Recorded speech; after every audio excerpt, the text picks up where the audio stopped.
Hay arquitectos que buscan la belleza. Hay quienes buscan la verdad. James Stirling buscaba la incomodidad. Nacido en Liverpool en 1926, en el corazón de la Inglaterra industrial, creció entre muelles, almacenes y el humo de las chimeneas. Y algo de ese humo se le quedó pegado para siempre en la mirada. Mientras sus contemporáneos seguían a rajatabla los mandamientos del modernismo, Stirling hizo lo impensable, se rió de ellos. No fue moderno, no fue posmoderno, fue Stirling. Y eso, para los puristas, era un problema. Para el Pritzker, en 1981, fue una declaración de principios.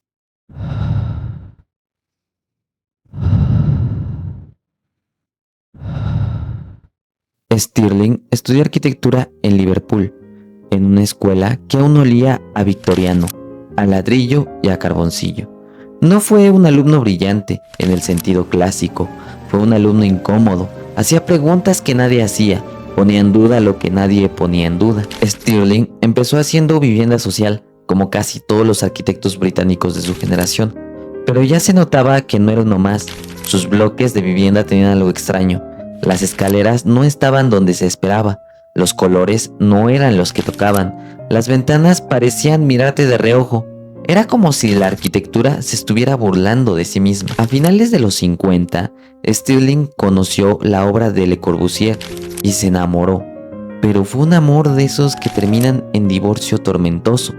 Stirling aprendió de Le Corbusier la libertad, pero luego decidió que la libertad también incluía la libertad de traicionar a Le Corbusier.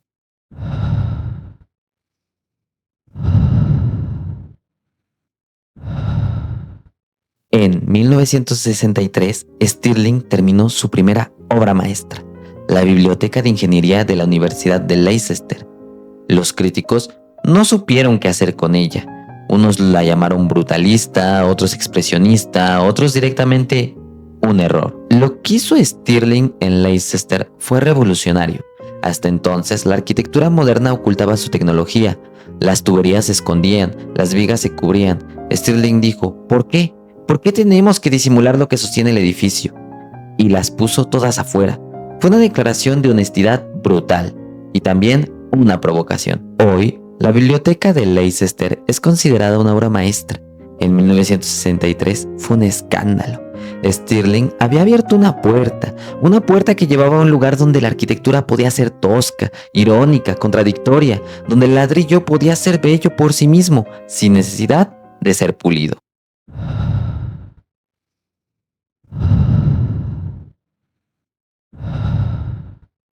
En 1984, Stirling construyó la New States Gallery en Stuttgart y el mundo de la arquitectura dejó de respirar.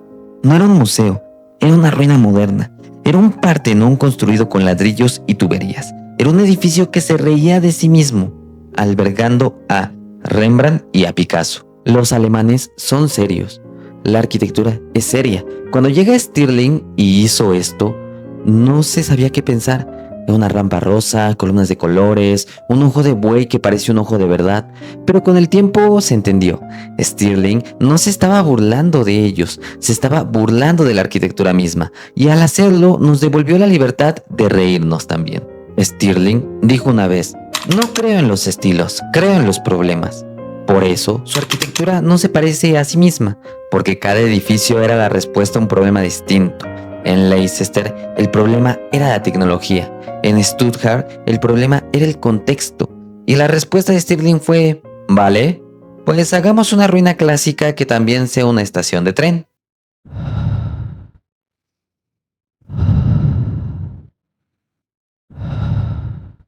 La Sackler Gallery de Londres, ladrillo rojo, curvas suaves, parece un barco varado en medio de la ciudad. El History Faculty de Cambridge, la caja de cristal y acero que desafió a los colegios medievales. La Olivetti Training School, escaleras de colores, techos inclinados, una broma perpetua. El proyecto para el concurso del Centro Pompidou, su maqueta, aún hoy, parece más radical que el edificio construido. James Stirling murió en 1992, tenía 66 años. Le dio tiempo a cambiar la arquitectura, pero no a ver cómo su obra se convertía en un clásico. No fundó una escuela, no dejó discípulos que hicieron estilo Stirling, porque él mismo no tenía su estilo, tenía una actitud, y esa actitud era la de no tomarse demasiado en serio. Stirling nunca olvidó Liverpool, nunca olvidó el ladrillo rojo de sus fábricas, el humo, el agua del Mersey, esa arquitectura tosca, sin concesiones, que no pedía permiso para ser fea. Y tal vez por eso su obra es tan incómoda, porque nos recuerda que la arquitectura no tiene que ser bonita para ser grande, que el ladrillo puede ser más elocuente que el mármol, que una tubería puede ser más hermosa que una columna. En 1981, cuando recibió el Pritzker, Stirling subió al escenario. No hizo un gran discurso, no habló de la belleza ni del silencio, probablemente hizo una broma, porque James Stirling entendió algo que muchos arquitectos olvidan, que la arquitectura también puede reírse de sí misma y que, a veces, reírse es la forma más profunda de pensar. Pero mientras Stirling se reía de la arquitectura en Liverpool y Stuttgart, al otro lado del océano, en Roma, un arquitecto muy diferente estaba trabajando en silencio. No buscaba la provocación, buscaba la memoria, no buscaba la risa, buscaba el asombro. Su nombre era Giorgio Grassi, o mejor dicho, él y un puñado de arquitectos europeos que en 1990 compartirían un premio. El Pritzker no siempre es para uno solo. Nos veremos en el capítulo de Aldo Rossi.